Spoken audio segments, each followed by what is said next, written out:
just going to change this to camera. For some reason, that camera is not working. I'm seeing black on here. Yeah, let's see.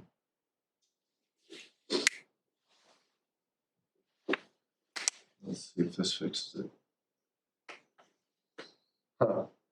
Okay, well, online students, I'm not sure why the camera's not working. Just 1 second, Amy. Let me just see if it's something in here that I can fix. I apologize. Camera. No. Okay. All right. I guess we'll just be voice today. So, all right, you're on. Go ahead. Okay, so my case study was obviously over polygamy and adultery, or adultery. So this is told through the perspective of Elder Mbangu. And so the situation in the church is that the pastor's son is wishing to take a second wife. However, the church is against polygamy, and they don't allow polygamists to be members of the church or participate in the Lord's table. So this is in a culture where, like, unbelievers around them are practicing polygamy pretty regularly. However, the church does believe that while the polygamy in the Old Testament wasn't ideal, they also recognize that those people weren't condemned to hell because they were polygamists, like Jacob with Rachel and Leah. So OG was Pastor Ina's oldest son who married Ayo, and Ayo was a Muslim who converted to Christianity in order to marry OG. And OG was unfortunately killed in an accident after they had 3 kids together. And then Mayele is OG's younger brother who met and fell in love with Nsimba, and they were engaged to be married. So after OG's death, Ayo really struggled to keep her family going with the 3 kids as a single mother. And she couldn't return to her Muslim parents, and she converted to Christianity. And she also struggled to find a job. And if she did find a job, she would struggle to take care of the 3 kids. So Pastor Ina and some church elders, well, Pastor Ina, I should say, tried to support her himself first, but he also has 4 kids still living in his home, and he has to support his wife and them as well. And so he and some church elders went to Mayele, which is the younger brother of OG, and asked him if he would take that traditional brotherly duty of marrying Ayo after his brother died so that he could support her and his nieces and nephews. So this was rather than marrying Miss Nsimba, who he loved.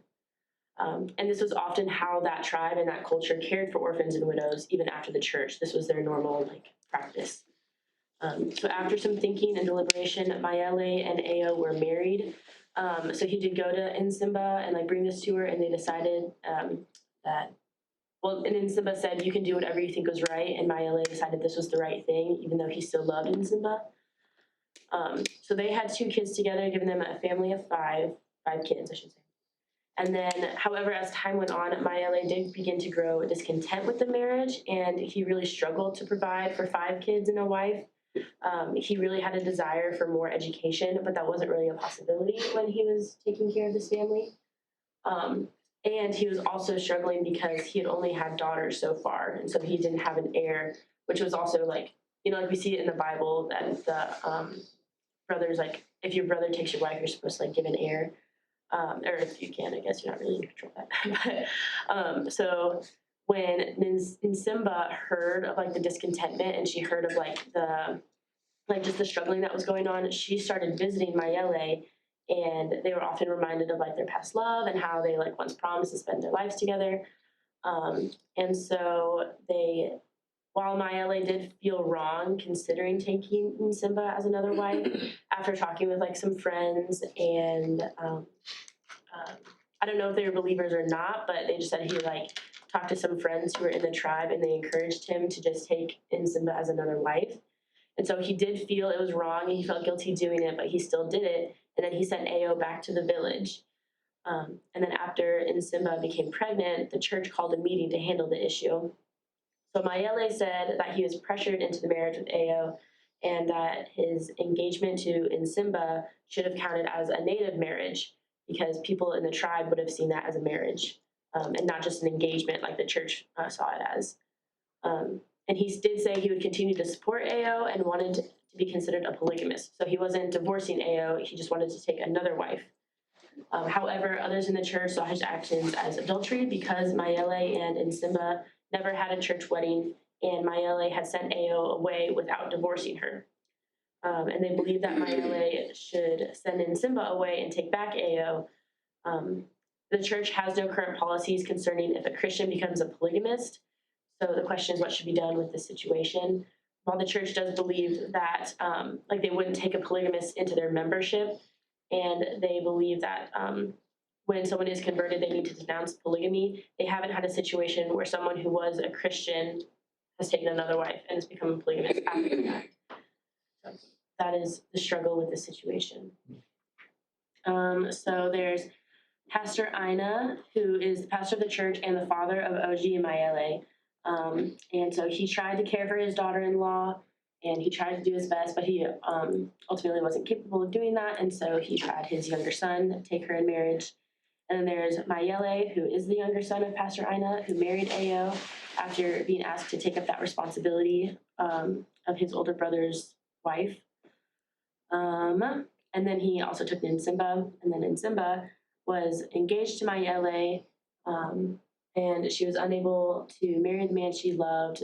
But then she also, I believe, made the mistake of going to Mayele after hearing he was discontent in his marriage and just bringing up these past feelings and stuff.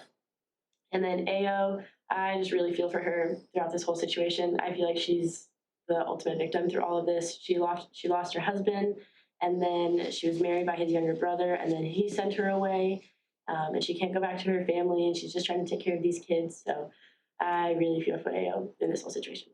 But so the obvious issue is adultery or polygamy, and whether polygamy is right or wrong in this situation. So Mayele has taken 2 wives.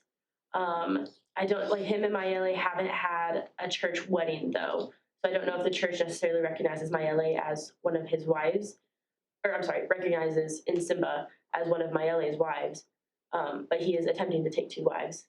And then, so there is a debate whether this is considered, he believes it's polygamy, and so he thinks that would be okay. Or he might not think it's okay, but he may be okay with committing this sin. Or the church believes it is adultery because he already had a previous wife. And then there's also, I think there could be an issue with pressure to marry Ao. Sorry, the names are getting me. There's pressure to marry Ao from the church. I don't know if this was a good idea for the elders to step in this way and have Mayele marry Ao. You know, like it's one thing if his father's going to him as a father to son, but I don't know if this was like a good idea for the church to encourage that when they knew he like desired another woman. So those are the issues that I was considering when I went through this. And then I think some solutions to the problem could be that Mayele, or not solutions maybe, but some results. Mayele takes Nsimba as his wife and continues supporting Ao as a polygamist. So this is what Mayele wants to do. So some positives to that would be that Mayele and Nsimba would be able to marry who they want and they could be happy together. Also, Ao would be continued to be supported and she would be able to care for her kids. However, a negative would be, I believe that God's design for marriage is 1 man and 1 woman. We see that when he created Adam and Eve in Genesis 2. And you guys know that story. I don't really have to read this out to you, but he created 1 man and 1 woman, and he created the woman to be man's helper. And that was how he designed the first family. And then, I also said polygamy was not God's original intention. And then also, Mayele will obviously have a least favorite wife and a favorite wife. And so this situation can be seen with Rachel and Leah being married to Jacob and just how that affected everything. And again, you guys know that story too. But we saw that like there was strife and jealousy, and that led down even to the children, with Joseph and Benjamin being the favorite sons because they were from Jacob's favorite wife. And so I think like that's a big downside of polygamy in general, is that I don't think we can necessarily go through, like, I don't know if man can be in the situation and not have a favorite, is what I think. And this one is very obviously that he loved one and he had to marry the other, similar to Jacob and Rachel and Leah. And then also, Mayele was already struggling to provide for a bigger family with just Ao. Like he mentioned specifically that he was really struggling to support them, and then he also had desires for education. And so I don't really know how taking on another wife and probably having more kids could be beneficial at all if he's already struggling to support the family he has.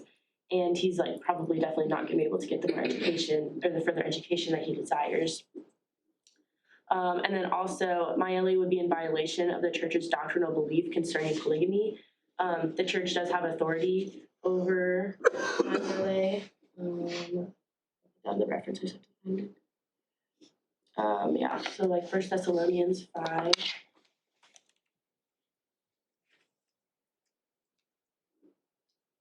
12 through 13.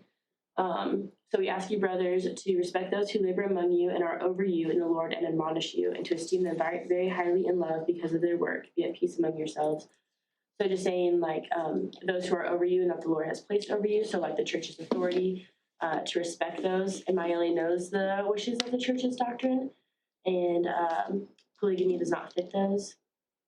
And then I also had Titus 2:15. This is where they're given an instruction to Titus of like teaching sound doctrine and being a leader over the church, and saying, declare these things, exhort and rebuke with all authority, let no one disregard you. So there is authority in the church over us that we need to respect when we're in the church. So Mayele needs to take that into consideration when he's taking a second wife. Another outcome could be that Mayele does not marry Nsimba and keeps Ao as his wife. So a positive of that would be that Mayele stays in good standing with the church. He is also able to support Ao and her children with more of his focus. However, the marriage may struggle as a result of Mayele's interest being elsewhere. Obviously, Ao is aware that he wants to be with another woman now, and that could cause some issues. Yeah. And then also, third option would be that Mayele divorces Ao and marries Nsimba instead. So Mayele and Nsimba can be together as they originally wanted, and that native marriage that they mentioned is honored. So the tribe would have seen that as a marriage already, and that was something that Mayele had pointed out, was that this was already kind of considered a marriage that they had. However, Ao would be left with no support or income, and this would be a bad testimony given to Christians due to, a poor treatment of widows and orphans.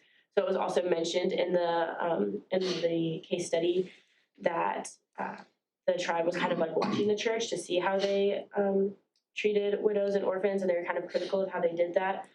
And so if Mayele were to divorce Ao and leave her as a single mother with 5 kids, then this would probably give the church and the Christians a poor testimony to the tribe if they left her with no support. So I think that Mayele should not marry Nsimba, but keep Ao as his sole wife. So ideally, I wish that that Mayele hadn't married Ao to begin with if he desired another woman. And I think Matthew 5:28. It says, but I say to you that everyone who looks at a woman with lustful intent has already committed adultery with her in his heart. And I'm not saying necessarily that he lusted after Nsimba, like his intentions could have been pure, but he obviously desires another woman rather than his wife. And that was the case before they even got married. And so I think it would have been wiser to not go through with a marriage to Ao. However, I can appreciate that his intentions were good and that he wished to support her and take up after his brother. I think Ao rather should have been helped and supported by the church as a whole and like kind of taken under their wing. I know that Pastor Ina attempted to do it, but I think it would have been better accomplished if the church as a whole took her under their wing rather than relying on one person to support her. However, now that Mayele is married to Ao, I think he must stay faithful to her and obedient to God and the church's authority concerning adultery and polygamy. So obviously we know what the Bible says about adultery, and I believe that the narratives of polygamy in the Bible, so like Rachel and Leah that we talked about, are more descriptive rather than prescriptive. I don't think it was God's design for a man to have multiple wives. And then we talked also about church's authority on this issue and what the church believes, and that Mayele has submitted himself to the church's doctrine. and their beliefs, and they have made their beliefs known that they don't believe polygamy is biblical. Also, Mayele and Nsimba have lived all these years unmarried, so I don't know if their argument of this being a native marriage is super valid because they've already been living this whole time as an unmarried couple, and it does, at least the case study didn't bring up like that causing any problems. Mayele also felt conviction about Nsimba when he was already married to Ao, and I don't think that Mayele should ignore this conviction. So if we go to the weaker brother, like the weaker, stronger brother passage. So like 1 Corinthians 8, 7 through 13. However, not all possess this knowledge, but some through former associations with idols. So this is talking about the meat sacrifice to idols. Eat food as really offered to an idol, and their conscience being weak is defiled. And if we go down, and so by your knowledge, this weak person is destroyed, the brother for whom Christ died. Thus, sinning against your brothers and wounding their conscience when it's weak, you sin against Christ. So this is talking about going against your convictions is still considered sin when, like, they could be eating the food dedicated to idols. It's not necessarily a sin inherently, but if someone does that against their conscience, they are wounding their conscience and defiling themselves. And it says like the weak person is destroyed. So I think it's very obvious that like when we're feeling a conviction on something like that, and when it is, like I don't think this is necessarily an up in the air. Like I don't think adultery or polygamy is like up in the air necessarily. But if this were, even still, Mayele felt conviction about taking Nsimba as his wife, but he ignored that. The case study mentioned that he felt guilt about it, but he did it anyway. And so I think that in itself says something about whether he should be doing this or not. And then also, marriage is a picture of Christ and his bride, the church. And we see that in Ephesians 5 with the passage on husbands and wives. And therefore, God's design is the most important factor to consider, I think. And God designed marriage to be between one man and one woman. And God also declared divorce to be a sin, excluding sexual immorality, which even that I think is debated among some people. So Mayele should not divorce Ao for Nsimba. We see that in Matthew 5 also.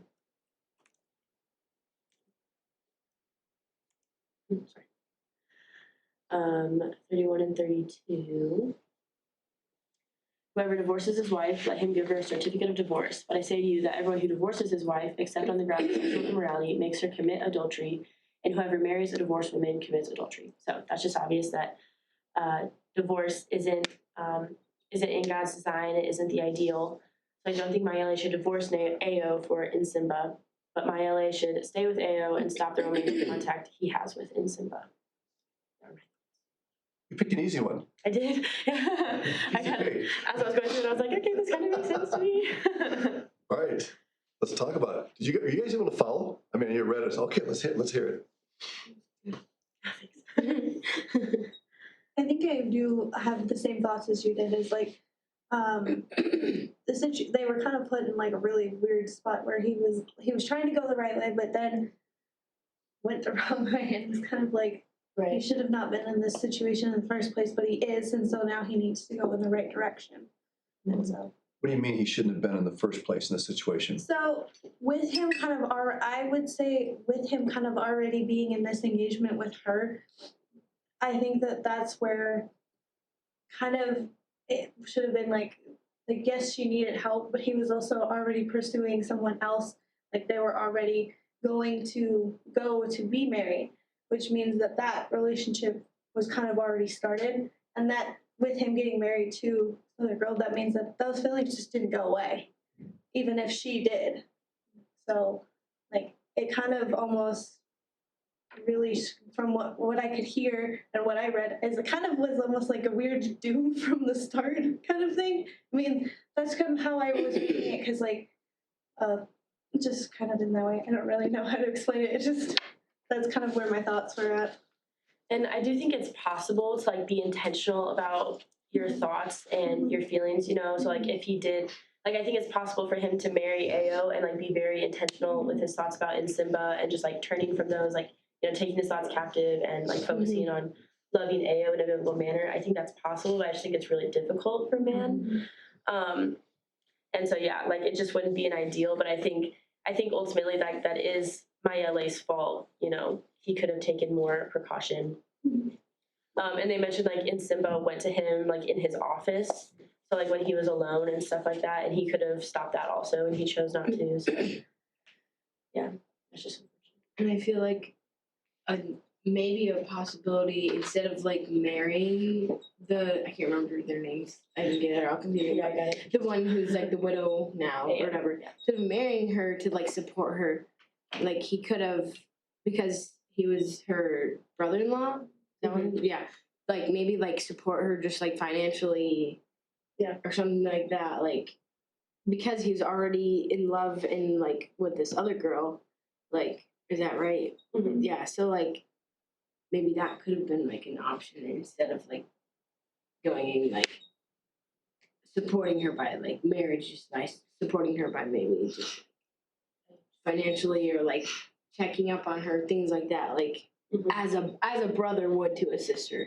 Yeah, like differently than. Wasn't his reason for marrying her like because of what the church viewed it as?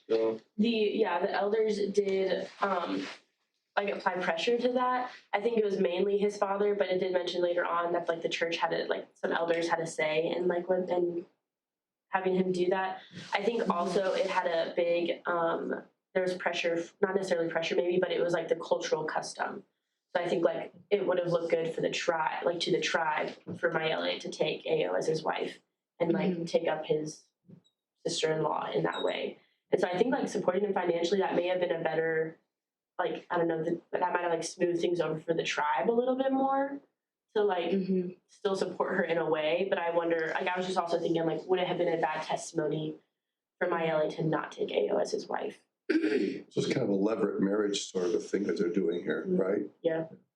Yeah, because it seems to me that the tribe is looking more towards like just tribal harmony and just keeping the peace and making sure everyone's like surviving, rather more than like anyone's individual feelings. To the point that they're invoking like, well, I guess a biblical custom of like the brother-in-law taking up the wife. Is that directly from the tribe's customs, or is that like something that's been kind of taken out of like biblical description? It didn't say specifically. I read it as tribal custom.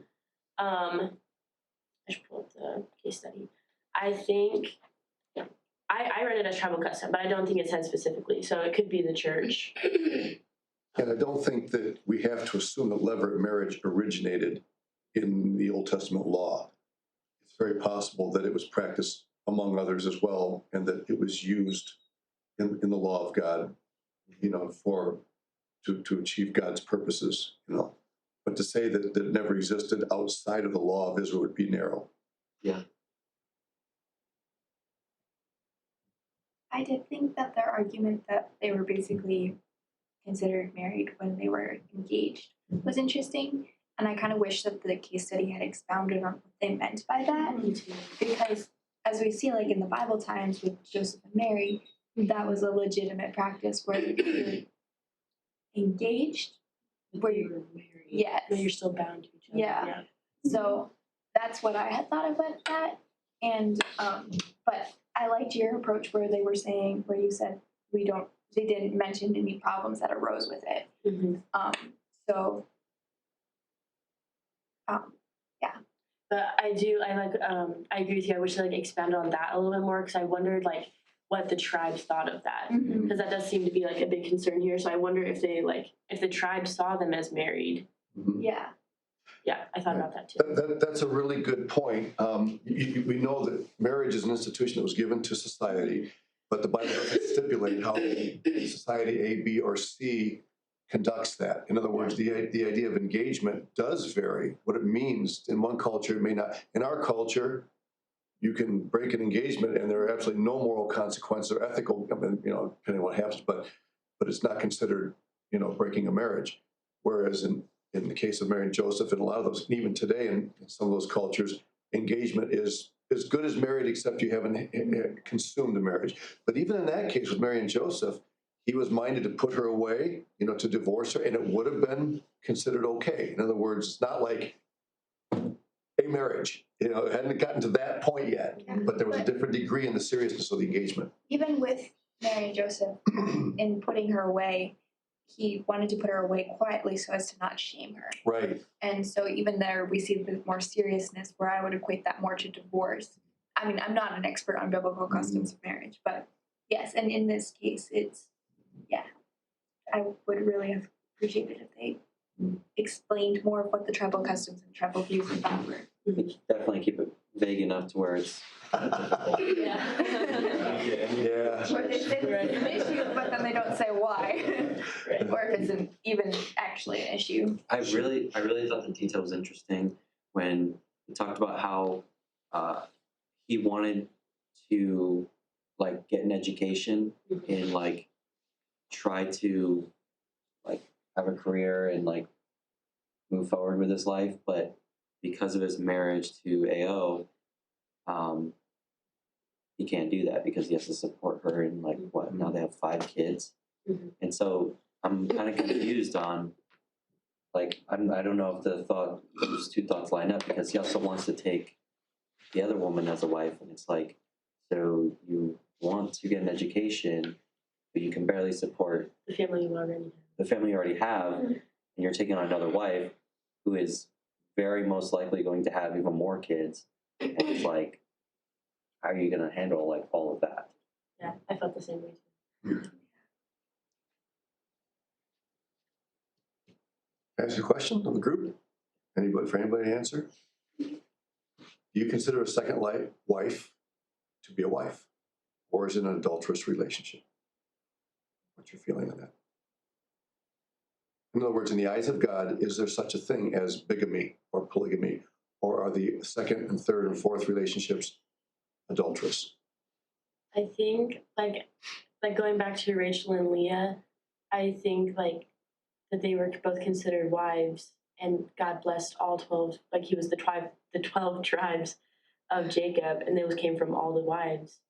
And so I would say that she is a wife. I don't think it's God's design, but I would think it's a wife. Does anybody disagree with that? That these were legitimate wives? I feel like, it's like weird, but like, I think so. If you say they're not, you have to deal with multiple passages of scripture that treat not only Rachel and Leah, but David's wives, Solomon's wives as wives. David is not, the situation with Bathsheba is different because she was not his wife when he went to bed with her.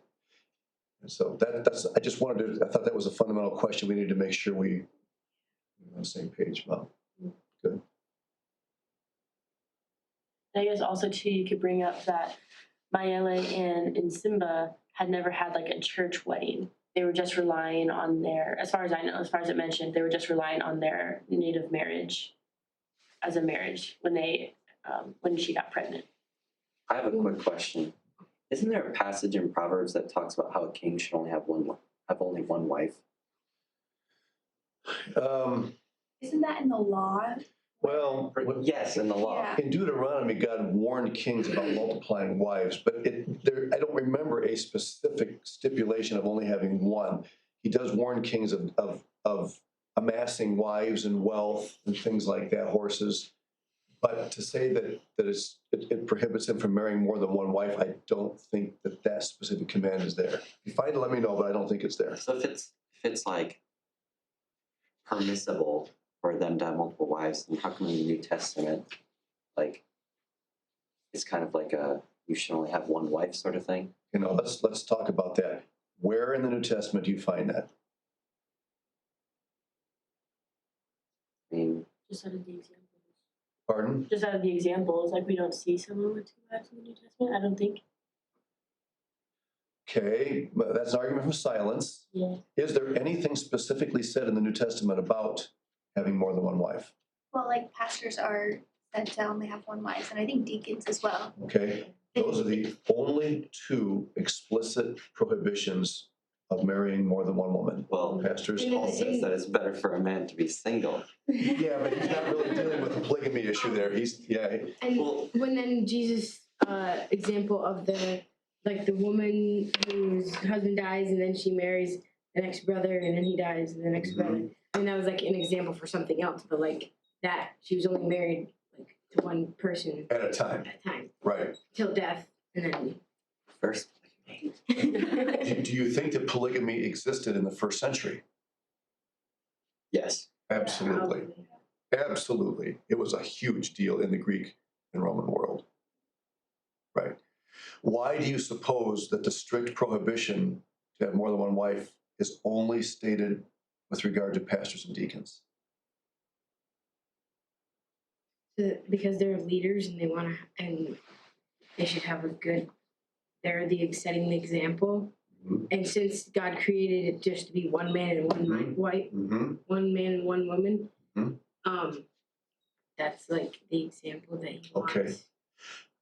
Yes, pastors and deacons hold a very, very high responsibility of exemplifying God's ideal. They're also told not to be angry and not to all that. Well, everybody gets angry, but they are to exemplify the ideal, even though they're not perfect. It seems to me that in the New Testament, polygamous people coming to Christ would be accepted into the church, but they would not be able to hold the office of pastor and deacon. That is explicit. I can stand on that very clearly in the New Testament. But to say that polygamous people would have to divorce their second, third, fourth, fifth wives, or not be accepted at all in the membership is going beyond what is stated in the scripture. So there is the ideal, one woman, one man, but that prohibition is limited to those two offices. So are Mormons, not their beliefs, but they usually have more than one wife. That's just interesting. Really It's more of a practice that was started by their leader. But Yeah, this is a very, very thorny issue. And missionaries in Africa, is this Africa? I can't remember. Yeah. Missionaries in Africa deal with this front and center. It's a huge issue. And it's highly debated among fundamental Christians. We have to go back and ask, what does the Bible specifically say? Now, Jesus said at the beginning it was one man and one woman, and the Genesis record makes that clear. God didn't create Eve and Sally and Beth, for Adam, right?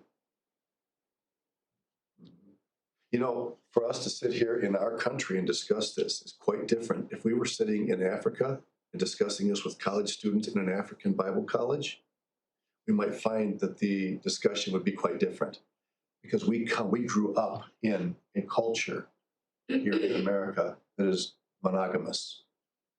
You have the Mormons and all that. Okay, they're accepted. And even they were breaking the law for a while until I think there were some changes made in the Utah laws and all that stuff. But basically, we have grown up in a monogamous society, so we begin with that mindset. That's our worldview. That's our nation's worldview. Okay, now how long is that going to? The other option is just to live with people and don't worry about getting married in the first place. But that's another story. But if we were ministering in a Bible college in Africa where polygamy is everywhere and half the students that are there are part of polygamous family relationships, the direction of our discussion, might be a little different. But we have to let the Word of God be our foundation. So I'm sorry, I didn't mean to let's continue the discussion. What are other thoughts if you have or questions? Well, you haven't spoken yet. What do you think about all this? I was thinking a situation in my head. I don't know if it really makes sense, but like, what if in Simba and I forget the guy's name. Yeah. What if they were married already, and then Ao, right? He died. He's the one who died. OG died. When I was reading the case study, I kept getting their names mixed up too. If OG died while they were married, in this same situation, does Maele have to leave in Simba to marry Ao, or like what happens in that situation? Well, that culture definitely would have to leave Simba because polygamy is acceptable. You mean how the church look at it? So? I don't know. The church seems to have taken a pretty strong position. I think the church in that case, if it takes a strong position against polygamy, would not be able to allow this levirate sort of relationship if they if Mayeli had already married Nishma. They did also have 4 younger siblings too. So you could just wait for one of them to grow up and then Yeah. marry them. Yeah.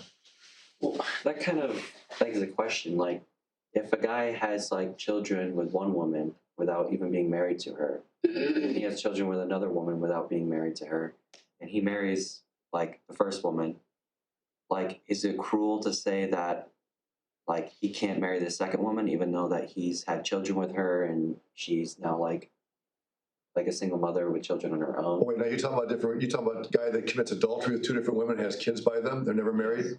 Yeah. That's a different dimension. Now you're dealing with adulterous relationships that produce kids. What do you do with them? That's a little bit different than what we're dealing with. It's a legitimate question. But like in terms of like accepting polygamous relationships in the church, if you have a guy that's married to 2 women that has 2 sets of families, and you kind of have to make a call of like, does he drop the second family in order to remain monogamous or to now be monogamous as in the church? Like, is that wrong?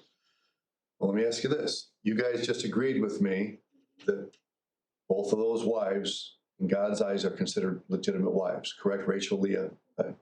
If they are considered by God to be legitimate wives, then does he have the right as a husband to divorce one of them?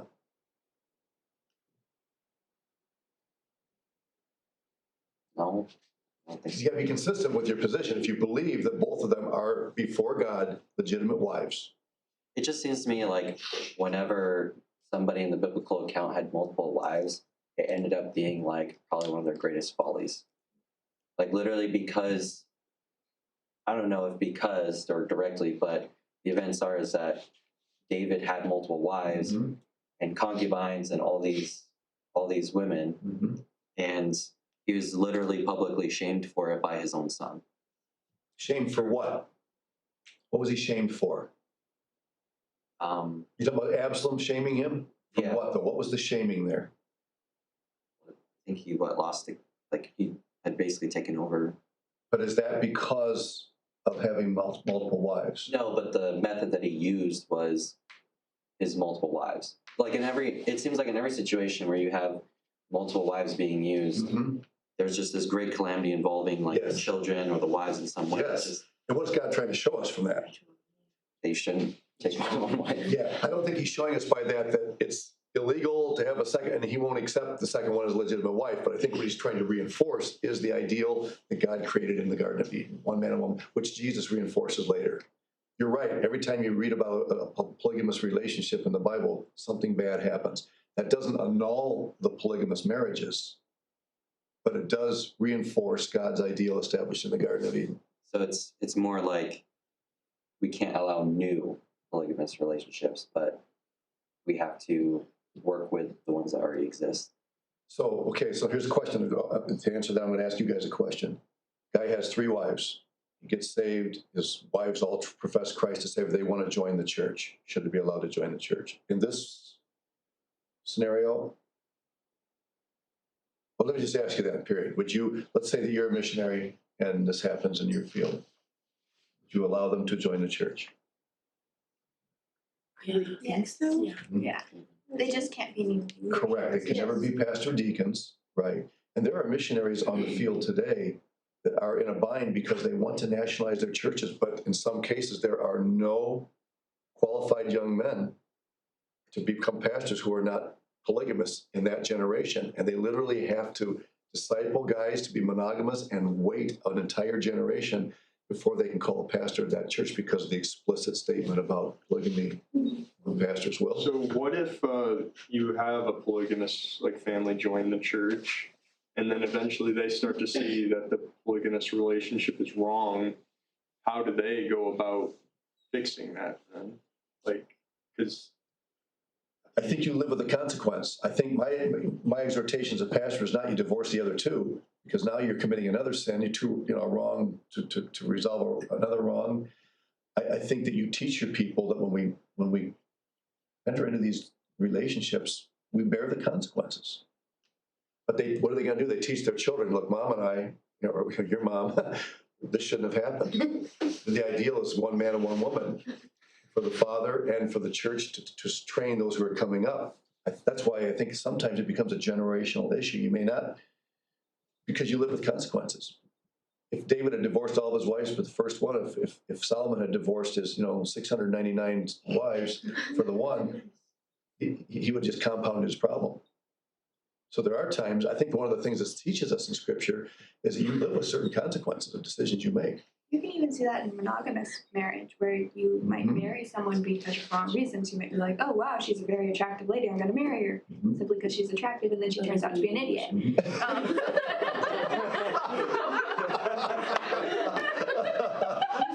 Are you thinking anybody in particular? But actually, it's based off of a book I've been reading, so she's saying, which is why you have to make wise decisions with your marriage, but then when you don't, you live with the consequences. Let me ask you another question here. We only have 5 minutes. What are the two motives for marrying that come out in this case study? Love and like duty. Yes, exactly. That's as well as you can say it. Or you say romance or beauty. See, now when we look at this and we say, boy, he loved her, so should he have married the other one? Well, in our culture, we'd say, yeah, he shouldn't have married the one if he was in love with the other, But you talk to anybody from India, for example, or a lot of the countries in that part of the world, and they would say, what do you mean? No, it's if your parents believe that, you should marry this person, that's their arrangement for you, that's your obligation. And you've got to leave the superficial romance behind. Part of the problem in our culture is I'm not against dating and romance, leading to marriage. I'm not against it. I'm not saying that we should ditch that. I kissed dating goodbye. I'm sorry, I'm not. And of course, that guy ended up kissing his wife goodbye. But I'm just saying that it has become such a powerful and dominant motive for marriage that the idea of duty or what mom and dad think would be a good fit for you, are basically non-existent in our culture. And I think there are things we can learn from cultures where duty, even arranged marriages, at least should be looked at and analyzed for what is positive in that. Can I ask another question too? Of what dictates a marriage? Is it, there are people in the United States who are practicing polygamy, and so they have one legal wife, and then they have other spiritual wives, they call them. And so is it a ceremony that dictates a marriage, or in the situation their native marriage, if the tribe recognize them as married, I don't think it's the ceremony that we created that dictates marriage necessarily. Okay. But that's how we practice it. Excellent question. You want to comment on that? Go ahead. Yeah, so 3 of my siblings are married. The one of the siblings got married in court, so it wasn't even in a church situation. And so it was just I was there, but I can't remember what they said. But it was obviously different than what the ceremony would look like in a normal marriage or a normal wedding, I should say. But there's still that. So I feel I don't really know. And I think also too something. Even when they go to the court, they're married under law. Yeah. And then you can also divorce, and so you're not married under law. But we see in the Bible, when you marry a divorced person, you're committing adultery, or in a divorced person you're married. So they're still married in the eyes of God, even if you're not married in the law. Okay, now see there, I would take issue with that because God gave marriage to society, not to the church or not to any particular sub-institution in society. He gave it to society. Therefore, the norms of that society regarding what constitutes legitimate marriage have to be. Now, obviously, if there are norms that are out of bounds with God's design, that's one thing. There are countries in Latin America, for example, that recognize legal marriage, they call civil marriage, and religious marriage. And in some cases, they don't. The Catholic Church, for example, won't even consider the legal marriage legitimate until it is constituted in the church. What happens in our churches in Brazil, for example, is that the couples do go before the courts, and it's like getting a marriage license here. Once you have a marriage license here, you're married. You can go to bed with the person, and it's not sin because you are legally married. So why do we have church weddings?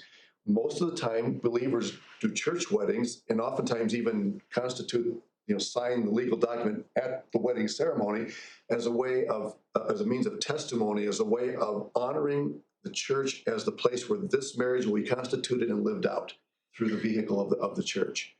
And so, and in Brazil, they often do that. They'll get the legal document and they're married before the law, but they won't enact the marriage, all the rites of marriage until they've had a church ceremony as a matter of testimony.